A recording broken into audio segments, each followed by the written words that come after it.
You can only fool some people for so long. And for Donald Trump with independence, it seems like that is close to up. A brutal new Washington Post ABC News poll shows Donald Trump 22 points underwater with independents, his worst approval rating with them ever. Even people who once tolerated him are finally seeing it. Trump is not about law and order. He's about lawlessness and he's about raw power, and it's impossible to ignore. Immigration was supposedly Trump's strongest issue. That's now dragging him down. 56% of independents disapprove of how Trump is handling immigration, and this was his calling card issue. 62% of independents are against deporting international students who criticize U.S. policy.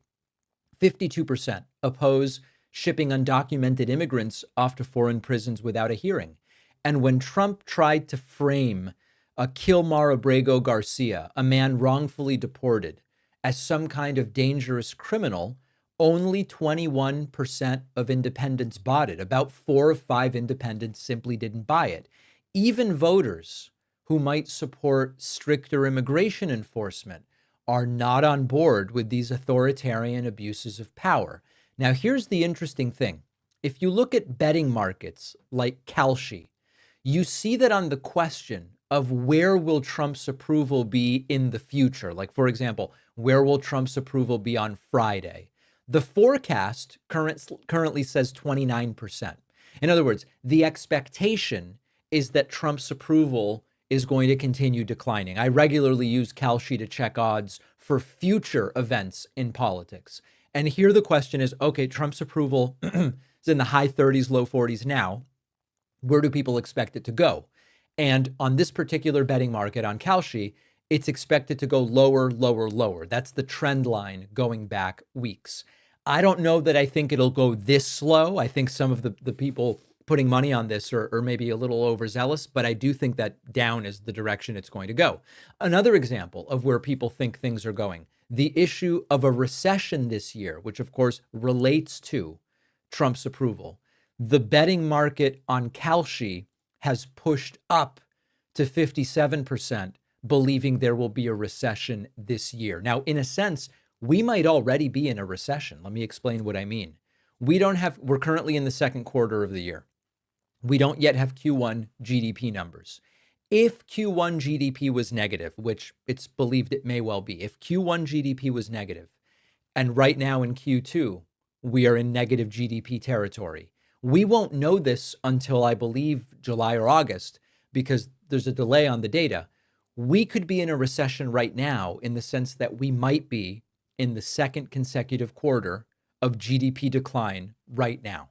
Trump's whole brand, his whole story was supposed to be he would hurt the right people while everybody else watches safely from the sidelines. But suddenly Trump's not just hurting them anymore.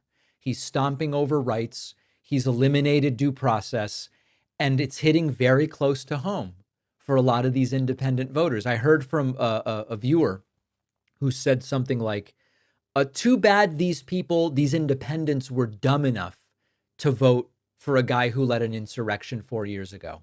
If you're only having second thoughts now, you must be a moron, or you finally realize he's coming for you and your family.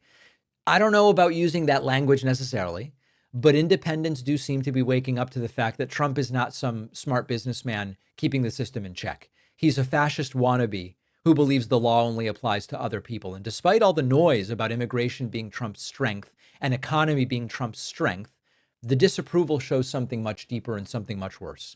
Americans still instinctively understand that unchecked power is a dangerous thing. When you see international students being disappeared for criticizing the government, when you see people frog marched onto planes without trials, when you hear about immigrants thrown into jails in El Salvador without hearings, it doesn't look like strength. It looks like cowardice, fear, and tyranny. And that is why Donald Trump is hemorrhaging independent support. The next problem for them is going to be something people really reacted to last week when I talked about it: empty shelves.